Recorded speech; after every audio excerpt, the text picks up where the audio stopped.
Baik, saya mau bicara hari ini, mungkin saya akan tidak terlalu lama karena suara saya juga sudah serak. Saya mau bicara tentang menanti Tuhan Yesus, ya. Siapa yang sedang menanti Tuhan Yesus datang di hatinya, di hidupnya, di rumahnya? Apakah kita semua yang ada di sini menanti, ya? Apakah dia datang itu cuma sebagai Yesus Putra Natal yang kita rayakan ya minggu lalu, wow gitu ya, mau datang luar biasa, 70 orang, 70 lebih anak sekolah minggu, luar biasa. Anak sekolah minggu kemarin ada 4 orang ya, 2 Kristen, 2 Muslim. Yang Muslim tepuk tangan lebih kencang. Hafal lagu lebih mantap. Tuhan luar biasa ya, hari ini sudahlah kalian berdua dengar di sini saja. Ya, oke. Baik, kita mau serius. Saya mau bicara hari ini tentang menanti Tuhan Yesus. Ya, mari kita baca Alkitabnya, Lukas pasal 2 ayat 25 dan 26. Lukas pasal 2 ayat 25-26. Kakak Siti tampilkan dan kita semua mau baca. Usahakan baca sampai teman di samping kanan dia bisa jatuh dari kursinya karena dengar suara kita. Bacanya harus kencang ya. Iman timbul dari pendengaran akan firman Tuhan. Lukas 2 ayat 25, 1, 2, 3. Adalah di Yerusalem seorang bernama Simeon. Ia seorang yang benar dan saleh, yang menantikan penghiburan bagi Israel. Roh Kudus ada di atasnya. Ayat 26. Dan kepadanya telah dinyatakan oleh Roh Kudus bahwa ia tidak akan mati sebelum melihat Mesias, yaitu Dia yang diurapi Tuhan. Amin. Untuk pembacaan firman Tuhan. Saudara, Simeon ini salah satu hamba Tuhan. Sebenarnya orang yang belajar Taurat itu, ya, orang yang belajar kitab-kitab Taurat, belajar tentang nubuatan nabi-nabi pada zaman dulu ya, seharusnya mereka semua tahu, dan bukan seharusnya, semua memang tahu tentang Mesias. Dan itu adalah pokok doa nomor 1 bagi orang Israel, bahkan sampai hari ini ya. Semua orang menyelidiki semua kitab, dibaca berulang-ulang setiap hari, tujuannya cuma satu, menanti Mesias datang. Kapan dia mau datang? Semua orang Israel itu tertekan, mereka gak mau terus-terusan dijajah, dianiaya, mereka gak mau terus-terusan dijadikan budak, karena bagi mereka justru orang lain yang budak ya. Mereka adalah orang-orang merdeka dan mereka gak mau ditekan. Jadi semua orang menyelidiki setiap kitab suci, baca kitab Taurat berulang-ulang sesuai dengan ajaran Musa. Jadi mereka semua tahu, Imam Farisi, ahli Saduki semua tahu tentang Mesias. Tapi yang luar biasanya di antara semua orang yang tahu, hanya 2 orang, Simeon dan Hana, yang duduk di bait Allah setiap hari, menghabiskan seumur hidupnya hanya untuk menanti satu janji. Apa itu? Mesias. Dan oleh Roh Kudus, kalau firman Tuhan berkata Roh Kudus sudah beritahukan untuk dia, itu berarti Simeon ini adalah seorang yang peka dengan suara Tuhan. Itu berarti dia adalah seorang yang intim dengan Tuhan, sampai dia bisa tahu ada komunikasi yang kuat antara dia dan Roh Kudus, sampai di hatinya dia bisa kalau sabar sedikit lagi Mesias datang. Dan di antara semua orang yang sedang menanti Mesias di bait Allah dengan hamba Tuhan, memang seharusnya selalu berada di bait Allah. Amin. Jadi kemana ini yang banyak kemarin berdiri berjejer nasi pink gitu? Ya, semoga di liburan mereka juga ada di bait Allah. Amin. Ya, kita semua mau semangat, antusias cari Tuhan selama masih ada waktu. Amin.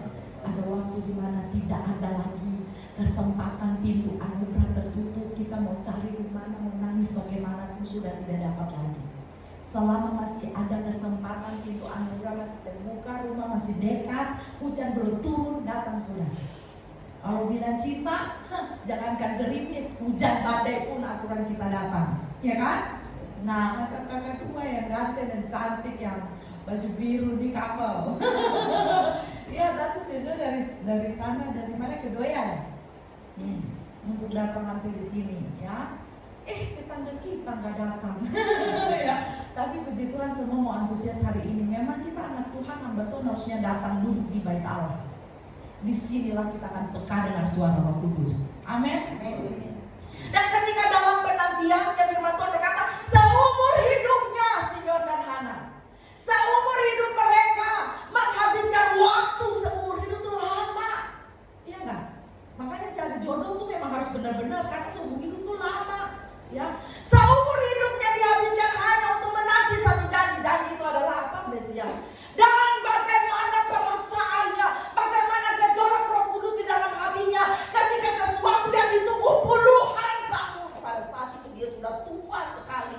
Dan bayangkan apa yang sudah dinanti-nantikan sejak lama, nubuatan-nubuatan yang selama ini dia nantikan, yang dia percaya, yang dia pegang. Persetan dengan semua orang mungkin bilang, kau gila kali ya, mana mungkin Mesias bisa datang. Tetapi kebenaran itu dia pegang. Dan ketika dia melihat Mesias dengan mata kepalanya sendiri, bayangkan seberapa hebat ledakan Roh Allah di dalam hatinya. Kita yang hari ini cuma duduk di sini dan percaya dengan iman kalau dia ada dalam ruangan ini saja. Kalau kita radikal dengan Tuhan, ibadah kita luar biasa. Kita bisa merasakan apa lagi yang kau bisa buka mata dan bisa lihat dia hadir secara face to face. Walaupun saat itu dia masih sosok anak kecil, tetapi mau dia anak kecil seperti apapun, ada karisma ilahi, dia tetap orang surga, dia tetap Allah yang luar biasa. Jadi ketika rohnya di dalam Simeon menatap Allah yang sedang datang pada saat itu, dia terbakar, dia berdiri dan mengucap syukur. Maka setelah itu dia bilang, saya bisa pulang ke surga dengan sukacita, karena apa yang saya nantikan sudah saya lihat. Saya rindu hari ini semua gereja Tuhan, semua jemaat GBI Hope Impact Mangga Besar, harusnya kita punya sikap hati seperti Simeon, menantikan Tuhan, menantikan kedatangannya, dan percaya kita akan melihatnya. Tapi saya maksudkan di sore hari ini bukan cuma menanti kedatangan yang pertama kali seperti Simeon nantikan, ya, yang cuma lahirnya kita malam kudus sunyi senyap, ada bayi yang lahir, itu kedatangan pertama. Hari ini saya mau bilang kedatangan pertama itu sudah terjadi 2000 tahun yang lalu.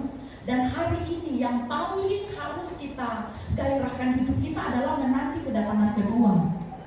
Nah saudara, dari masa Adam sampai ke masa Yesus lahir, itu kurang lebih durasinya ada sekitar 4000 tahun, 77 generasi. Ya, pada saat mulai di Taman Eden, dan ketika Adam jatuh dalam dosa, dan sejak detik itu sudah mulai ada pembaharuan janji keselamatan. Allah sudah merancang bahwa yang ini rusak, saya akan kasih yang baru, dan dia tidak akan gagal. Bayangkan janji itu diberitakan 4000 tahun baru digenapi, dan sudah digenapi. Yesus lahir benar-benar. Mulai dari Yesaya, Daud, Mika, dan banyak sekali hamba-hamba Tuhan. Kalau kita baca nabi-nabi itu, mereka berkata dalam kitab-kitab nubuatan, mereka ceritakan detil-detilnya. Nanti dia lahir di Bethlehem. Detil-detil itu semua dikupas. Ya, jadi waktu bapak mamanya masih tinggal di Nazaret, harus ada sensus penduduk supaya mereka pulang kembali ke Bethlehem. Tuhan bekerja dengan cara semua orang dijamahnya supaya rencananya jadi. Jadi Tuhan harus itu korek-korek hati pemimpin negara itu, suruh ayo sensus.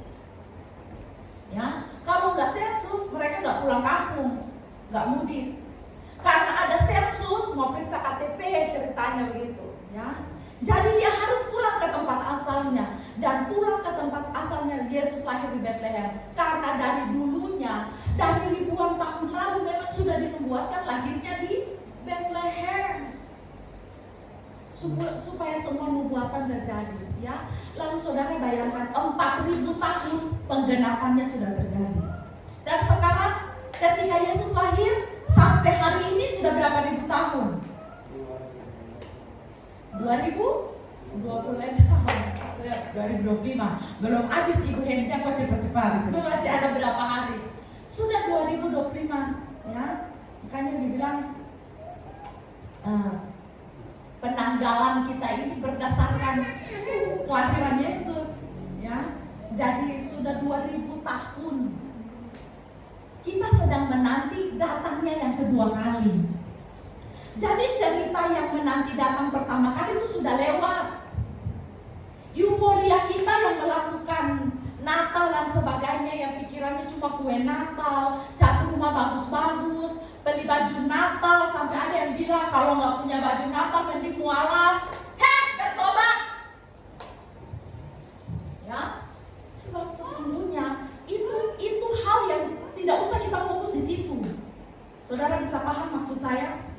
Sebab yang sedang kita nantikan hari ini adalah Natal yang nanti dia datang pada kali yang kedua. Jadi setiap merayakan Natal seharusnya kita was-was. Kita sementara berjaga-jaga menanti datangnya pada kali yang kedua. Euforia kedatangan pada kali pertama memang itu ada supaya meningkatkan cinta kita. Tapi jangan terlena dengan itu. Yang setuju katakan amin. Gak ada punya baju baru, kue Natal, gak usah perayaan Natal, tetap Tuhan datang, dia udah lahir kok bagi kita semua. Yang harus kita lakukan adalah serius menanti kedatangannya pada kali yang kedua. Yang setuju katakan amin. Jadi momen Natal ini kita pakai untuk menanti dia datang sebagai raja. Nah, datang pertama kali seperti anak domba, sebagai anak domba makanya ditaruh di palungan, iya kan? Minggu lalu saya sudah ceritakan. Palungan itu batu yang diukir dalamnya, dikikis, dipahat dalamnya bentuk kayak lubang begitu, supaya bisa ditaruh. Palungan itu ada tujuannya untuk apa? Supaya ditaruh di kandang. Kalau ada anak kambing atau anak domba yang melahirkan, anak domba yang paling bagus yang tidak cacat celah, itulah yang diangkat lalu ditaruh di dalam palungan. Dan palungan inilah yang akan dibawa untuk pergi membakar korban penghapusan dosa dan segala macam korban-korban menurut aturan Taurat orang Israel. Dan Yesus memang harus lahir di kandang. Kalau Yesus lahir di penginapan, nggak ada palungan di penginapan. Sebagai lambang, Tuhan sedang menyatakan bahwa Dia adalah anak domba yang tidak ada cacat, tidak ada celah.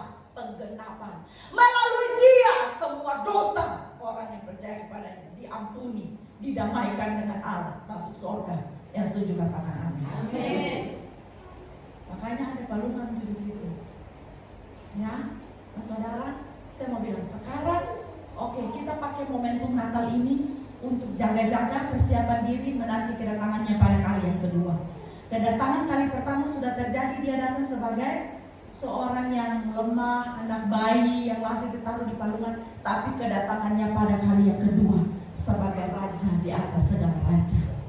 Kalau saudara baca Wahyu, semua tua-tua di surga, semua malaikat, semua penghuni surga harus lepaskan mahkota mereka dan tunduk dengan muka sampai ke lantai. Yohanes yang tadinya dulu sandar dengan Yesus, waktu Yesus jadi guru, dia jadi murid kesayangan. Yesus bilang dia itu murid kesayangan. Tapi saudara tahu, ketika dia melihat Yesus sebagai gurunya, berbeda dengan dia melihat Yesus sebagai Alfa dan Omega di kitab Wahyu. Waktu Yesus datang sebagai Alfa dan Omega dalam penglihatan besar penulisan kitab Wahyu, dia berkata, bahkan melihat cahayanya saja saya tidak sanggup. Udah gak bisa nyandar kayak dulu. Udah gak bisa bilang, Yesus sudah makan belum? Itu dulu, sekarang gak bisa lagi. Jadi kita sudah selesai rayakan yang begitu. Sekarang bagaimana kita menanti Alfa dan Omega itu datang? Raja di atas segala raja. Dan orang Kristen, anak Tuhan, orang percaya, jangan terlena dengan segala keadaan kita setiap hari sampai kita lupa esensi dari hidup kekristenan. Sekarang adalah persiapan menanti kedatangannya pada kali yang kedua. Yang setuju katakan amin. Saya rindu waktu dia datang pada kali yang kedua, kita semua berdiri sama seperti Simeon dan Hana. Waktu kita lihat dia dari sana, dia juga lihat kita berdiri di sini. Dia kenal bendera surga yang kita pegang di tangan kita dari jauh, dan dia berkata, itu anak yang kusayangi dan aku datang untuk dia. Yesus datang pada kali yang kedua, bisa-bisa dia datang di awan-awan, tapi juga bisa secara pribadi. Kita selesai umurnya sampai malam ini, misalnya contoh, itu juga kiamat. Yesus datang untuk kita. Kapanpun itu, bersiap diri mulai sekarang. Yang setuju katakan amin. Gak usah cemen-cemen. Hidup kekristenan bukan tentang berkat saja. Ada uang, puji Tuhan, angkat tangan, tepuk tangan, mantap. tidak ada uang, kecewa lari tinggal Tuhan. Menanti Tuhan bukan sikapnya pasif, ya. Jadi hanya ibadah hari Minggu saja yang datang. Sudah, selepas dari itu nggak usah. Bahkan ada pelayan juga yang mau melayani baru buka cari ayah, karena mau khotbah baru buka Alkitab. Karena mau melayani baru doa puasa hari Jumat, karena nanti mau WL mau khotbah. Tapi kalau nggak WL nggak khotbah udah nggak usah puasa. Nggak bisa. Menanti harus kencangkan kita punya kuda-kuda rohani. Menanti dengan aktif. Yang setuju katakan amin. Menanti dengan aktif itu maksudnya gimana Bu Heni? Semua gereja Tuhan sama-sama sedang menanti kedatangan yang kedua. Dan kita dicontohi diibaratkan seperti 5 gadis bodoh dan 5 gadis bijaksana. Mereka 10 orang ini sama-sama menanti. Sama-sama punya lampu, sama-sama punya minyak. Tapi karena lama sekali yang dinanti itu gak datang-datang, pada akhirnya 10 ketiduran. Bukan 5 bijaksana mereka gak tidur, 10 tidur loh. Dalam pengiringan kita akan Tuhan, bahkan dalam pelayanan kita kadang ada jatuh bangunnya. Tidak selamanya setiap hari semangat, setiap hari antusias, ada jatuh bangunnya, ada lemasnya, ada kuatnya, ada semangatnya, tapi ada juga down, masa-masa down. Ya, seperti 5 gadis bijaksana dan 5 gadis bodoh. Tapi yang jadi masalah adalah minyakmu terus ada atau tidak. Jangan sampai karena sudah terlalu lama ikut Kristus, pada akhirnya tidak lagi ada getaran. Jadi masuk gereja biasa aja, menyanyi biasa aja, rasa gak rasa biasa aja. Memang gak perlu, yang penting intinya kan datang. Jadi pendeta ngomong apa udah gak usah terka-terka, gak usah mau ngerti gak ngerti, yang penting masuk. Ini yang salah. Kita sedang menunggu dengan pasif. Ini yang salah, bahaya. Ya. Jadi berdoa tanpa merasakan apa-apa, gak apa-apa, yang penting masuk. Ini sama saudara. Seharusnya Tuhan kita itu hidup, dan ketika roh kita sedang menggebu, rohnya akan langsung kena sambar di roh kita. Roh ujian penyembahan hidup, doa hidup, ibadah di rumah, engkau akan merasa lapar dan haus. Tidak bisa jalani hari kalau belum baca Alkitab, tidak bisa jalani hari kalau belum berdoa, tidak bisa jalani hari, tidak bisa melayani kalau belum menyembah. Begitu, itu baru hidup, itu baru aktif, minyak tetap ada. Minyak itu bicara tentang urapan Roh Kudus. Pastikan dalam pelayanan kita itu selalu ada. Jangan cuma andalkan kekuatan pribadi. Yang setuju katakan amin. Ya, pada akhirnya kelihatan kan sama-sama menunggu, tapi api mati di tengah jalan. Ya, yang tadinya semangat melayani sekarang kendor. Jangan. Sekali Tuhan pilih kita dan panggil kita dari antara sekian banyak yang lebih pintar dari kamu. Bersyukur Tuhan panggil kamu. Ada banyak tawaran yang bikin saya mau lari dari panggilan ketika sudah terlalu susah. Ya, bisa selalu bilang Tuhan, terima kasih karena sekian banyak juta orang kau pilih saya. Dan karena ini jalan hidup saya, kupastikan sampai kembali ke surga dalam kondisi sedang melayani. Biarlah apiku menyala hari ini sampai selama-lamanya. Tantangan dalam pelayanan banyak, tapi putusan pribadi mau tetap menyala atau biarkan itu padam. Bagaimana supaya tetap menyala, supaya selalu aktif? Kadang kita ini terlalu sibuk, yang selalu membuat api kita mati karena apa? Terlena dengan kehidupan setiap hari. Jadi buka mata pagi hari bangun tidur, harus pergi kerja, harus buka toko, harus pergi ngajar tuh sampai udah ngantuk tuh. Gara-gara ngecat buku Ibu Heni sampai jam 4 subuh. Kakak sini, Ibu Heni ada semangat. Oh, bangun. Saudara, kadang bangun pagi kita diperhadapkan dengan kegiatan setiap hari, iya kan? Bangun pagi, langsung subuh-subuh bikin dagangan, ya kan? Sebelum kita datang di TK, sudah siap dengan dagangan. Itu kan luar biasa ya. Tapi saudara, hati-hati. Kadang iblis pakai ini, kita nggak sadar. Saking sibuknya, subuh-subuh sudah harus fokus kerja dan lain sebagainya. Kadang bangun telat, udah harus, ini udah harus ini kepegang.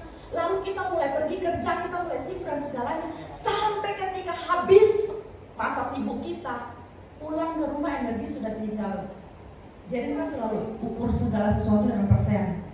Bangun pagi hari semangat 100% tadi, pulang sore itu tinggal 30%. Lalu pulang sampai di rumah mau ngapain? Udah capek. Siti pulang ke rumah udah capek. Ya, belum lagi Ibu Heni suruh, Siti pengumuman belum, flyer belum, ini Natal belum, ucapan kamu siap sekali ya, ini siap sekali ya. Karena memang capek. Dan takutnya saking capeknya, pelan lama-lama intimasi pribadi dengan Tuhan kendor. Nah ini yang bahaya. Sampai pada akhirnya kita bakal datang melayani, tapi di dalam ini kering. Apa yang mau kita impartasikan untuk jemaat? Begitu juga dengan jemaat. Semua datang angguk-angguk di sini bagus-bagus, muka manis-manis di gereja, belum tentu di luar kehidupan kelakuan seperti di gereja. Pada akhirnya Kristen hanya Kristen KTP, menanti dengan pasif. Hari ini bertobat dalam nama Yesus. Kita semua mau menanti dengan aktif. Yang setuju katakan amin. Amin. Amin. Supaya terus aktif datang ibadah terus ya. Tenang, pulang nanti mau diberkati. Saya hari ini pergi khotbah di Glow. Lalu setelah selesai khotbah dia bilang, Bu Heni jemaatmu ada berapa? Saya masih gini, maksudnya masih hitung kan? Gitu dan dia bilang, gak usah hitung, saya kasih 100 piece. Wah, apa itu 100 piece? 100 piece? Nanti sebentar saudara dapat. Dia bilang, sudah saya kasih 30 duluan dibagikan, nanti 100-nya saya kirim lagi. Dalam hati amin, biar jemaat 100 benar-benar. Menanti dengan hidup yang kudus dan siap sedia. Ya, menanti kedatangan Tuhan. Ini kita fokus ya. Menanti Tuhan datang sebagai raja.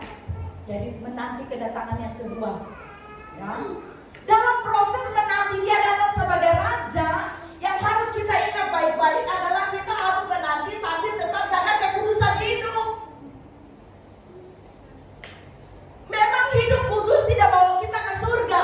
Siapa yang bisa hidup kudus tidak ada dosa sedikit? Tidak ada. Ya. Berusahanya kita untuk hidup kudus tetap ada jatuh-jatuhnya, namanya manusia. Ya. Oke, sekarang saya contoh. Ii lagi bikin donat. Jangan donat lah, bikin apa boleh, kue. Kan sudah Natal kan. Bikin bolu begitu. Jadi dalam bikin satu buah bolu itu Ii butuh berapa telur? Dua. Ternyata gampangnya cuma 2 sih. Kenapa kita nggak bisa bikin? Kita pikir sekali bikin itu 8 begitu ya. 2 saja sih. Oke. Jadi Ii sudah pecah telur 1, kita taruhlah 4 begitu ya. Sudah pecah telur pertama bagus ya. Sudah ada gulanya, ada apanya misalnya ya. Sekarang pecah telur kedua bagus, pecah telur ketiga bagus, keren.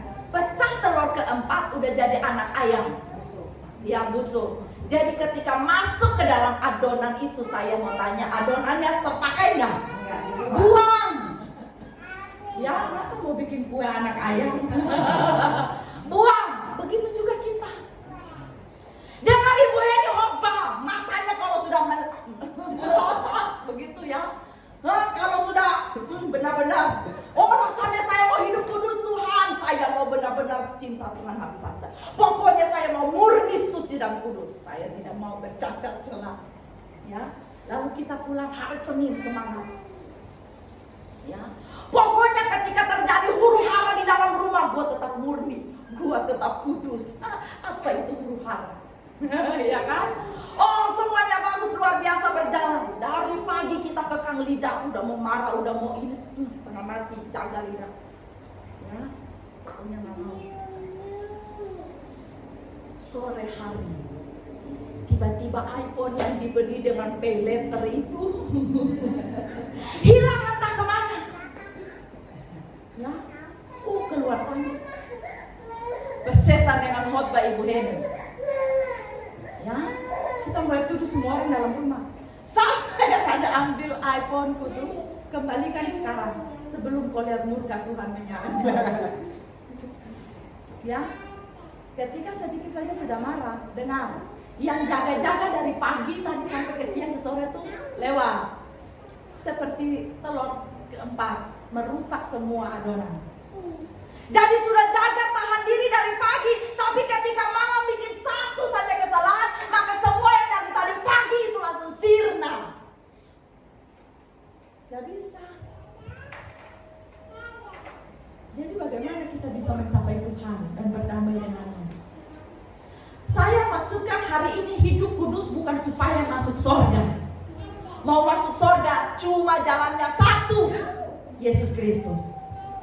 Ketika engkau percaya Yesus Kristus, salibnya yang menjadi penghubung antara engkau dan surga. Lalu hidup kudus supaya dia mau khotbah ganti mami di sini. Diam. Duduk. Ya. Jadi hidup kudus supaya sebagai tanda syukur kita, penantian kita yang sesungguhnya. Amin. Jadi dalam penantian ini setiap hari kita harus berusaha untuk hidup kudus, ya. Dan saya mau bilang orang yang hidup kudus dasarnya firman Tuhan, itu dasar kebenaran. Tidak ada dasar lain. Walaupun suara terbanyak, apalagi kita tinggal di Mangga Besar yang hitam pekat ini, ya. Suara terbanyak bilang A, itu belum tentu kebenaran. Kalau Alkitab bilang A, maka itu kebenaran. Yang setuju katakan amin. Tapi sekarang orang lebih cenderung ikut suara yang terbanyak. Jadi ketika suara terbanyak semua berteriak salibkanlah dia, maka orang-orang berpikir pada saat itu bahwa menyalibkan Yesus Kristus sesungguhnya adalah kebenaran. Belum tentu. Saudara bisa paham? Disinilah proses menanti, caranya menanti harus hidup kudus. Dan hidup kudus itu setiap hari. Ya, apakah Ibu Heni khotbah begini karena Ibu Heni sudah kudus? Ibu Heni dulu sekolah teologinya di Kudus, tapi tidak sekudus nama kota itu. Kita semua proses seumur hidup. Semakin dimurnikan ketika dengar khotbah pulang dan lakukan. Amin. Semakin baca Alkitab setiap hari, Alkitab akan menguduskan kita setiap hari. Jadi baca Alkitab seterusnya. Amin. Jangan kalah dengan Jeden. Jeden baca Alkitab 2 bahasa setiap hari. Ya, meskipun ada dorong-dorong, ada dimarah-marahin, belum baca Alkitab, jangan coba-coba kau pegang handphone. Ya kan? Harus ada ancaman sedikit. Oh, dan dia akan buka dan dia akan baca. Kita semua jangan sampai Ibu Heni ancam dulu. Semua buka Alkitab. Semua harus setia baca Alkitab. Amin. Semakin serius baca, semakin kudus hidup kita. Alkitab ayat-ayatnya itu akan membawa, mendorong kita untuk hidup kudus. Jadi yang pikiran suka ngeras, dengar pulang baca Alkitab banyak-banyak. Amin. Yang suka otak-otak fatal, yang suka otak-otak jahat, pikir-pikir jahat, memang orang-orang yang duduk di kursi pemerintahan kita harus suruh dia baca Alkitab. Kita semua yang ada di sini juga harus baca Alkitab. Amin. Supaya itu menguduskan kehidupan kita. Oke, poin yang ketiga.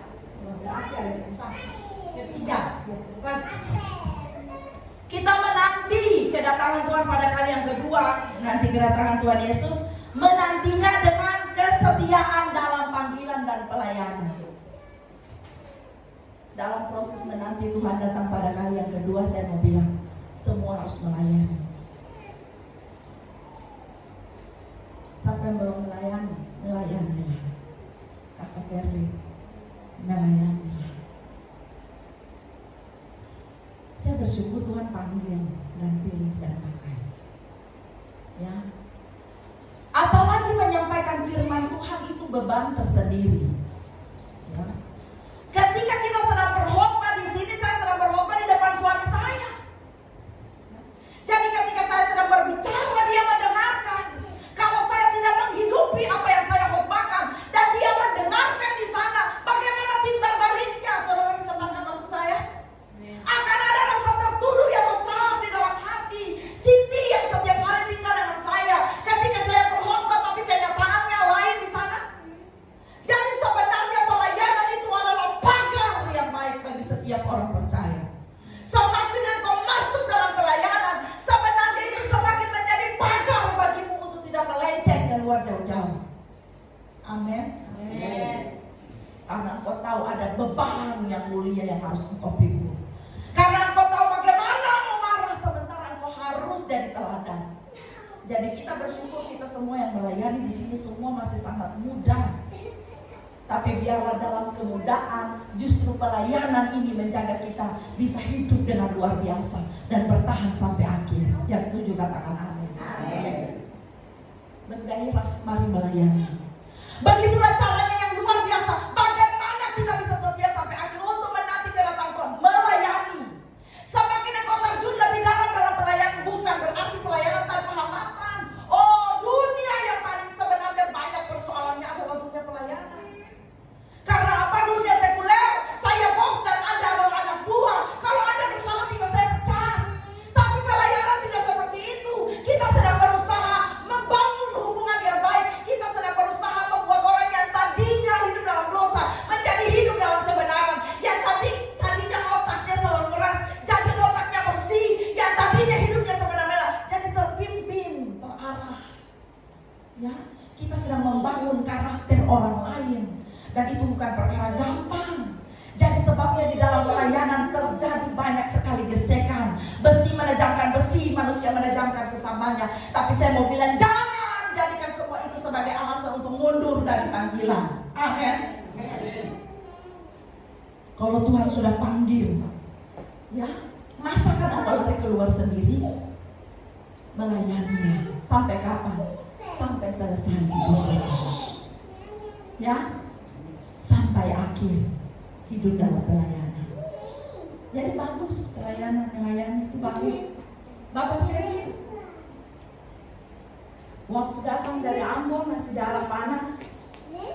Coba kalau dia yang nyetir, ya, ada dari Cakung bawa kita ke Mangga Besar mau pelayanan, nah dia yang nyetir. Itu bisa kebun binatang keluar dari Ragunan semua pindah ke mobil kita. Ya, ketika mobil disalip atau ada kegores sedikit kaca bisa turun langsung, kan? Stop, minggir, tuntun kamu. Bahaya. Ya. Tapi saudara, pelayanan membuat hidup kami berubah. Amin. Takutnya waktu dia begini turun kamu, kan kita lagi menuju untuk pelayanan. Tiba-tiba masuk dulu begini, lalu tadi yang dimarahin kan bisa juga dia datang ibadah di sini. Kan kita tidak tahu, dunia ini sempit loh Bapak Ibu, kecil, seperti daun galon. Tahu daun galon? Udah pernah makan? Kalau belum pergi di Kupang, minta diupdate. Iya kan? Dunia sempit. Bisa jadi ketika saya marah di jalan saya berkata semena-mena, dan waktu saya sedang khotbah dia duduk di belakang, dia pasti tidak akan memuliakan Tuhan, dia pasti akan kecewa, dia pasti akan lari, bahkan mungkin kalau dia melayani dia akan keluar dari pelayanan. Karena apa? Gembala tidak menjadi teladan. Karena apa? Pelayan semua omong kosong, bicara lain, berlaku lain. Jadi saya mau bilang hari ini dalam proses menanti kedatangan Tuhan pada kali yang kedua, melayani itu jadi pagar yang bagus bagi kita. Yang setuju katakan amin. Amin. Bapak Stevi sudah bilang amin, jadi amin. Poin yang terakhir, bagaimana kita menanti kedatangan Tuhan pada kali yang kedua. Menanti dengan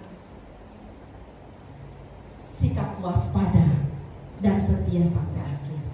Ya, ada lagu dulu bilang, sama sekarang berjagalah, ya kan? Kita harus jaga-jaga. Matius 25 ayat 13. Karena itu berjaga-jagalah sebab kamu tidak tahu akan hari maupun akan saatnya. Ya.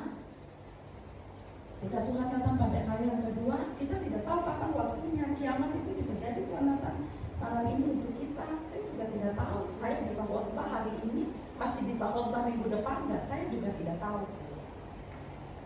Ya, kakaknya Pak Stevi lagi kuat, segar bugar. Kalau tentara tuh badannya tegap, sehat, ya. Dan hari Minggu dia telepon kami, dia bilang, dia kasih kabar di grup, selamat hari Minggu, selamat beribadah. Dan hari ini saya mau pergi, dia mau sumbang kusen pintu jendela untuk kami, untuk saya dan Pak Stevi, karena kami sedang bangun rumah di kampung. Jadi dia kasih kabar, pagi hari dia semangat pergi ibadah, pulang ibadah dan langsung dia pergi untuk beli kayu. dalam perjalanan itulah dia meninggal. Setelah pergi beli kayu bayar, dia pulang, perjalanan itulah dia meninggal. Untung ada ajudan di dalam mobil itu yang nyetir dia, jadi dia cuma bilang sebentar ya kayak saya rasa gimana gitu, jadi saya tidur dulu. Jadi ajudannya nyetir, kok ini Pak Bos di sebelah komandan udah nggak ngomong nggak apa. Ketika dibangunkan udah selesai, udah nggak ada. Langsung dia mampir ke puskesmas terdekat karena dia takut ya, dia telepon ke markas, mereka bilang mampir di puskesmas terdekat, dan ketika mampir ternyata sudah tidak ada. Ya, siapa yang tahu umur? Jadi itu saya sedang khotbah di sini, sedang fokus, sedang khotbah. Kami dapat telepon, Bapak Stevi dapat telepon. Jadi dia punya kakak sepupu kandung juga, baru meninggal. Ketika saya lagi khotbah, saya lihat mukanya kok lain ya, lesu karena baru habis dapat telepon. Dan ketika dia masuk setelah itu keluar sampai di tempat kerja di hotel, dapat telepon lagi kakak kandung itu yang meninggal. Ya, jadi dia terpukul sekali. Lalu ceritanya itu anak kesayangan mama mertua. Ya, saking sayangnya mama sama dia, mama terpukul sekali ketika dia meninggal. Jadi selama 2 bulan itu mama drop benar-benar. Dan saudara, di hari mama mau meninggal, jadi kakak meninggal 2 bulan kemudian mama meninggal. Ya. Dan di hari mama meninggal dia masak, dia kuat, bangun pagi masih segar, dia masak semua untuk orang dalam rumah. Lalu setelah itu dia mandi bersih, lalu dia duduk di sofa, lalu dia video call semua anak-anaknya.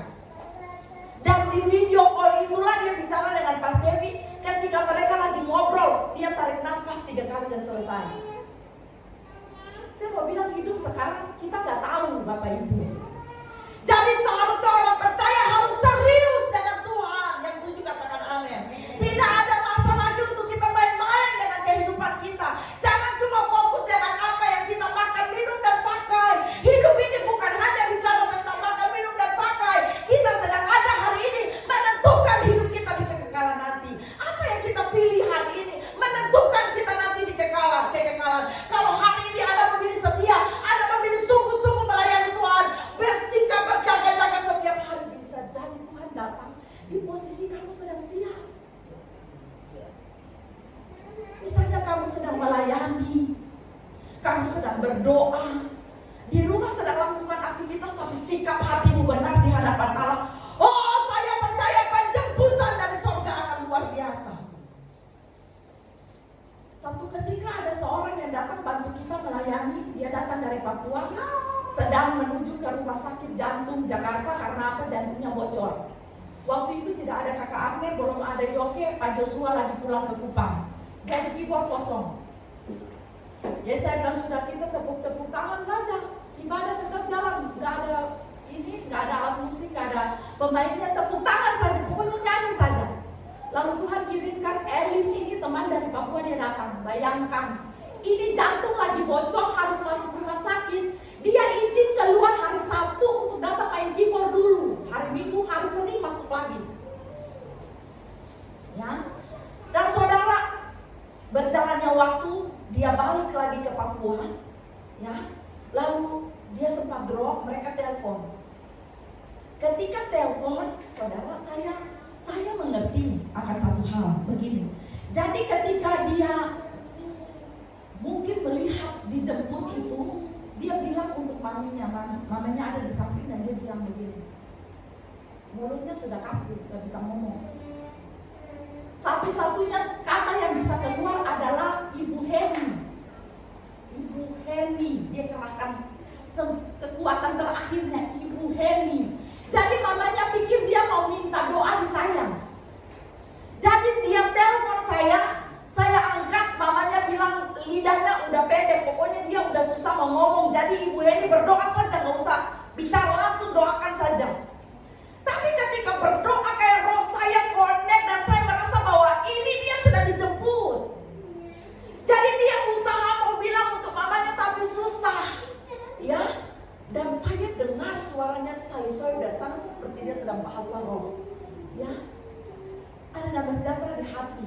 Saya berdoa, saya bilang Tuhan, terjadilah sesuai dengan kehendak-Mu. Apapun itu saya percaya nama Elis sudah ada dalam kekekalan. Persis saya amin.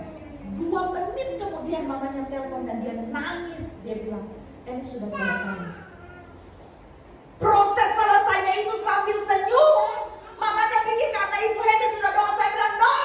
Jadi yang tadi ketika dia bicara itu dia sudah melihat dia dijemput. Makanya kata-katanya udah gak bisa keluar. Kita tidak bisa tahu rencana surga. Rahasia surga kita gak bisa tahu. Jadi dia sudah bicara, dia sudah ngobrol dengan mereka, tapi kita gak bisa ngerti. Berjaga-jaga setiap hari. Kapan saja waktunya kita dalam posisi siang. Amin. Jangan sampai Tuhan datang dalam posisi lagi korupsi, lagi tidur di hotel melati, lagi selingkuh dengan bini orang, lagi stop dengan semuanya. Hidup murni, kudus, jaga kekudusan. Kristen sekarang gak boleh main-main. Jangan permalukan Tuhan Yesus. Tuhan Yesus bilang, pengorbanan apa lagi yang mau kuberikan? Jadi kita tidak ada waktu main-main. Amin. Amin. Saudara, aminnya sudah mantap. Jadi saya kerja, saudara sudah mengerti semua. Kita siap menanti Tuhan Yesus datang. Jangan percaya dan amin. Kalau dia sudah janji, dia pasti akan datang.